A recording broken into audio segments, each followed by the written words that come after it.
Namaku Fajar. Jujur aja, dari dulu aku bukan tipe orang yang gampang percaya sama hal mistis. Buatku, cerita soal santet, guna-guna, kiriman, atau makhluk halus itu cuma omongan lama yang diwarisin turun biar orang-orang patuh sama adat atau takut keluar malam. Aku tumbuh di kota, kerja di kantor dengan rutinitas yang itu-itu aja. Dan hidupku sejauh ini rasional. Semua harus ada logikanya. Kalau nggak bisa dijelasin, ya mungkin cuma kebetulan atau sugesti. Sampai akhirnya aku ngalamin sendiri kejadian yang bikin semua keyakinanku runtuh pelan-pelan, tanpa sisa. Semua berawal waktu aku pulang ke desa kelahiran ibu, Desa Karangsembung. Sebenarnya aku jarang banget ke sana. Terakhir mungkin belasan tahun lalu, waktu masih kecil. Desa itu letaknya cukup jauh dari kota. Harus ngelewatin jalan berkelok yang kanan kirinya hutan dan kebun kosong. Semakin masuk ke wilayah desa, sinyal ponsel makin gak jelas. Kadang muncul satu bar, kadang hilang sama sekali. Jalanannya sempit, aspalnya banyak yang retak. Dan kalau papasan sama kendaraan lain, salah satu pasti harus ngalah berhenti. Begitu masuk gerbang desa, suasananya langsung beda. Entah kenapa dadaku terasa agak sesak. Rumah-rumah warga masih banyak yang berdinding kayu. Catnya sudah pudar, beberapa bahkan terlihat miring dimakan usia. Di depan rumah biasanya ada bangku panjang dari bambu, tapi kebanyakan kosong. Orang-orang yang aku lewati cuma nengok sekilas. Tatapannya aneh. Bukan ramah, bukan juga galak, tapi kayak waspada. Seolah-olah keberadaanku di sana bukan hal yang wajar. Aku pulang karena ibu minta aku nemenin beliau beberapa hari. Nada suaranya waktu nelpon terdengar capek dan khawatir. Katanya, akhir-akhir ini desa lagi nggak beres. Banyak orang sakit mendadak tanpa sebab yang jelas. Pagi masih sehat, sore sudah lemas, malamnya meninggal. Ternak warga mati satu persatu. Ada yang ditemukan dengan darah kering di mulut. Ada juga yang perutnya membusuk padahal baru semalam masih hidup. Beberapa warga bahkan katanya kerasukan, teriak-teriak. Tengah malam sambil nyebut nama orang lain dengan suara bukan suara mereka. Aku waktu itu cuma nganggep ibu terlalu kepikiran. Namanya juga desa, isu gampang menyebar dan dibesar-besarin. Tapi sebagai anak, aku nggak enak juga nolak. Lagi pula cuti kerja masih ada. Malam pertama di desa itu, aku langsung ngerasa ada yang nggak beres. Setelah makan malam, ibu kelihatan gelisah. Pintu rumah dikunci rapat, jendela ditutup semua. Bahkan celah ventilasi ditutup kain. Padahal udara panas dan pengap. Waktu aku tanya kenapa rumah dikunci kayak gitu, ibu cuma jawab singkat, biar aman. Sekitar jam 12 malam, aku kebangun dari tidur. Awalnya aku kira cuma karena perubahan suasana atau suara binatang malam. Tapi makin aku sadar, aku dengar suara kayak orang berbisik di luar rumah. Awalnya pelan banget, hampir kayak desiran angin. Tapi lama-lama jelas.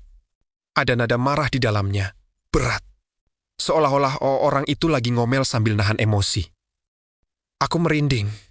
Bukan karena takut, tapi karena bisikannya terdengar terlalu dekat. Padahal jarak rumah ke jalan desa lumayan jauh. Aku pasang telinga, berusaha nangkap kata-katanya. Tapi anehnya aku nggak ngerti satupun. Bahasanya asing, bukan bahasa Indonesia. Bukan juga bahasa daerah yang pernah aku dengar. Dengan perasaan was-was, aku bangun pelan-pelan. Lantai kayu rumah tua itu berderit halus waktu kakiku menapak. Aku mendekati jendela kamar, sedikit menyingkap tirainya. Aku buka jendela cuma sejengkal, cukup buat ngintip ke arah kebun belakang. Je sana jelapi. Kebun itu luas, penuh semak dan pohon-pohon tinggi. Satu-satunya penerangan cuma cahaya bulan yang setengah tertutup awan. Tapi di dekat pohon bambu tua yang tumbuh bergerombol, aku yakin banget ada sesuatu yang berdiri. Bukan perasaan, bukan bayangan samar. Sosok itu tinggi, jauh lebih tinggi dari manusia normal.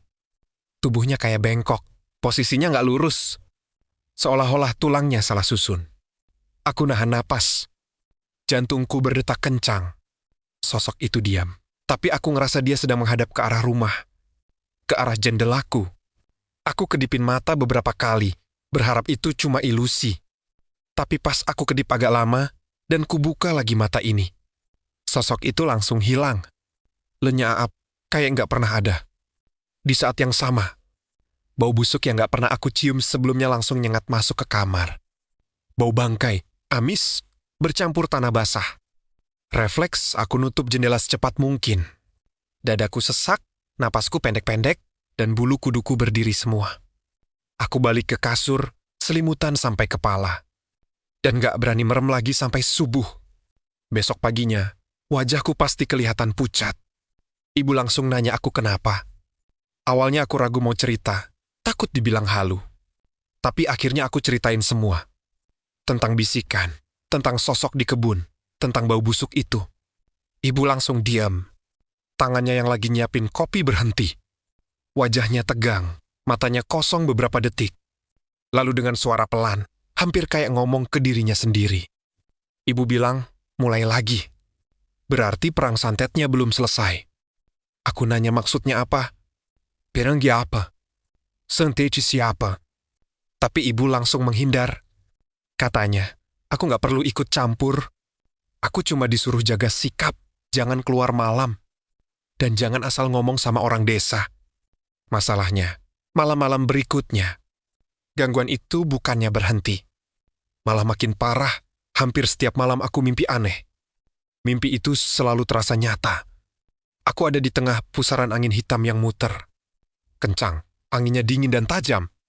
Kayak bisa nyayat kulit di... Sekelilingku ada banyak orang, tapi wajah mereka rusak. Ada yang matanya bolong hitam. Ada yang mulutnya sobek sampai ke pipi. Ada juga yang wajahnya penuh darah kering. Mereka nggak teriak tapi menangis. Suaranya bercampur jadi satu, bikin kepalaku sakit. Aku berusaha lari, tapi kakiku berat, seolah-olah ditarik dari bawah.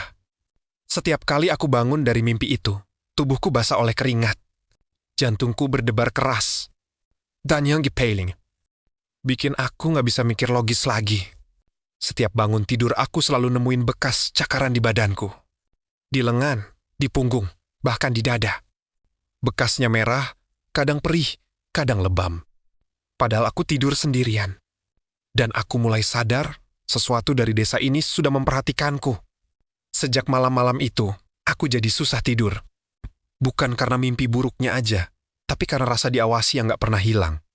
Bahkan di siang hari, saat matahari terik dan suara orang-orang desa mulai terdengar, perasaan itu masih ada. Kayak ada sesuatu yang ngintip dari balik dinding, dari balik pohon, atau dari balik mata orang-orang yang aku temui.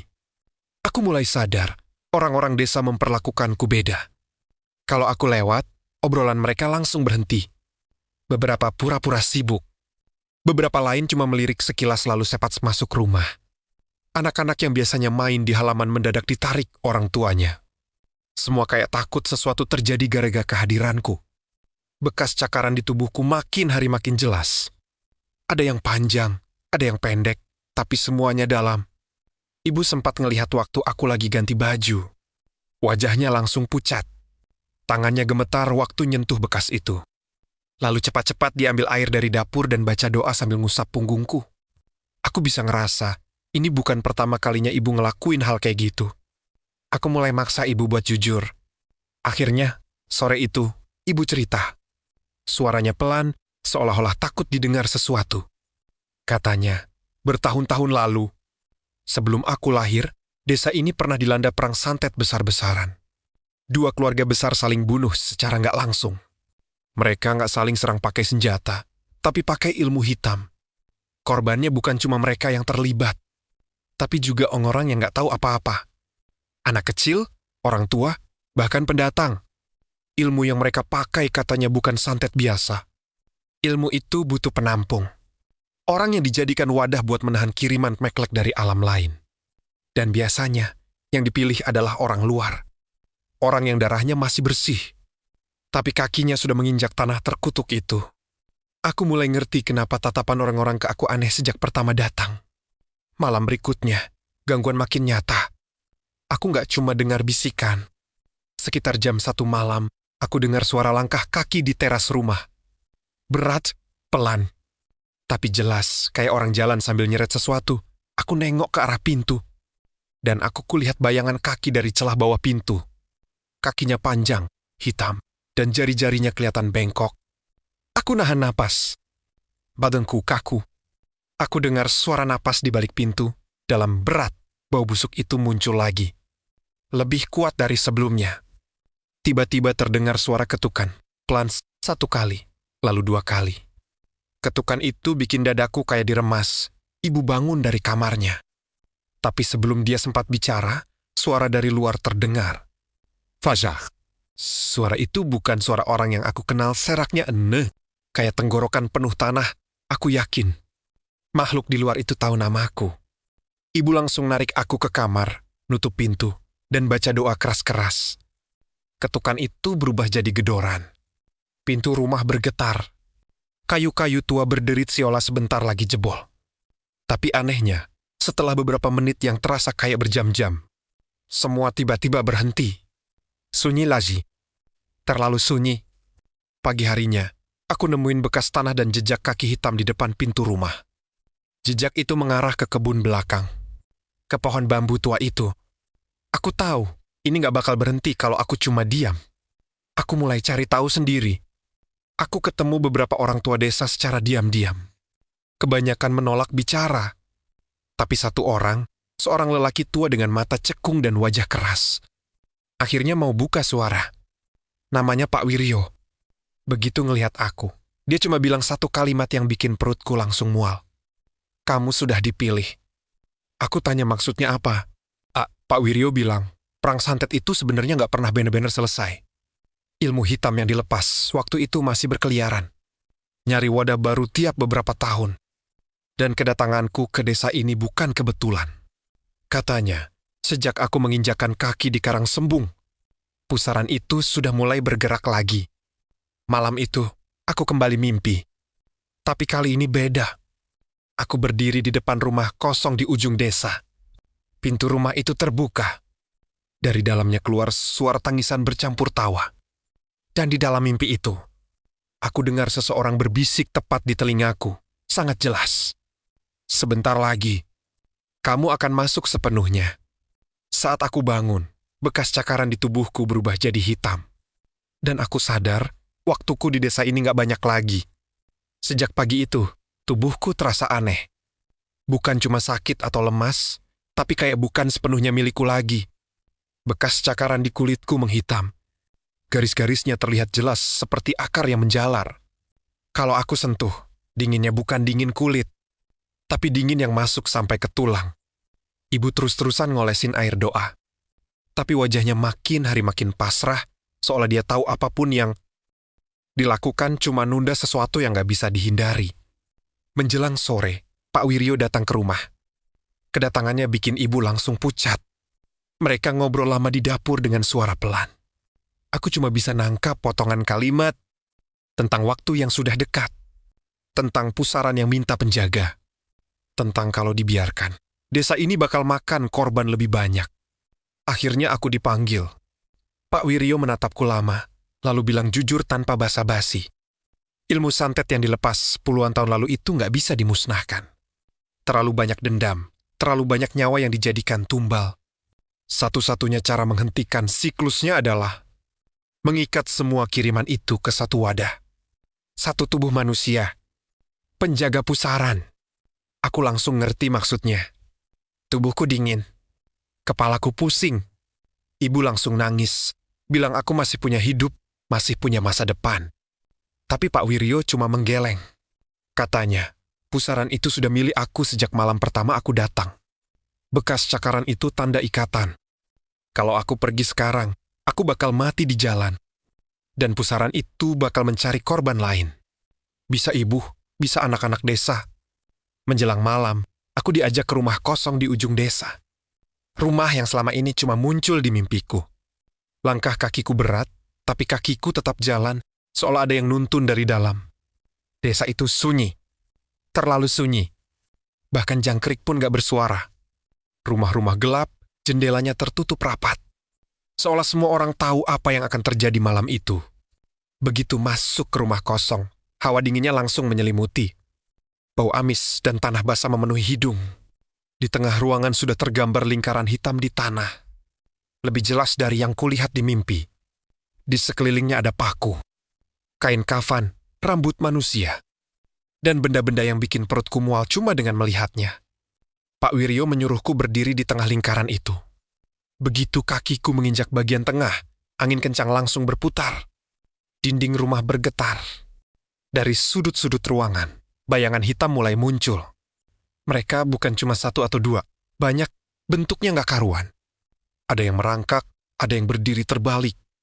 Ada yang wajahnya hancur seperti pernah dibakar. Suara jeritan memenuhi ruangan. Sama persis seperti mimpiku. Tapi kali ini nyata. Terlalu nyata. Tubuhku mulai panas, lalu dingin lagi. Aku ngerasa ada sesuatu yang masuk ke dadaku, ke kepalaku, ke perutku. Sakitnya bukan main. Aku teriak, tapi suaraku tenggelam di antara tawa dan tangisan makhluk-makhluk itu. Di detik terakhir sebelum kesadaranku benar-benar lepas, aku lihat Pak Wiryo di luar lingkaran. Matanya hitam pekat. Wajahnya bukan wajah orang tua lemah lagi. Dia tersenyum tipis, senyum yang bikin aku sadar satu hal yang paling mengerikan. Dia bukan cuma saksi. Dia adalah penjaga pusaran sebelumnya. Aku nggak tahu berapa lama aku kehilangan kesadaran.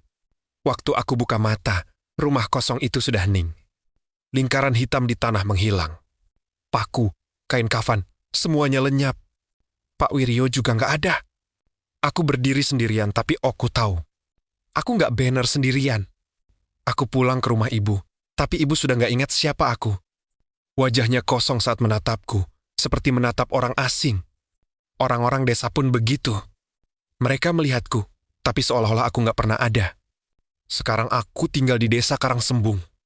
Aku nggak bisa pergi jauh dari pohon bambu tua di kebun belakang. Setiap kali aku mencoba menjauh, tubuhku terasa robek dari dalam. Setiap malam, aku berdiri di sana. Berbisik tanpa sadar, memanggil nama-nama orang yang lewat. Aku bukan hidup, tapi juga belum mati.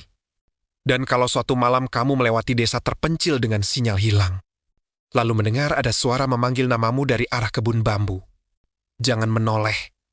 Jangan jawabi. Karena itu berarti pusaran ini sedang lapar. Dan aku sedang menunggu pengganti. Terima kasih sudah menonton videonya sampai selesai. Kalau kalian suka sama videonya, jangan lupa tekan tombol subscribe-nya ya. Terima kasih.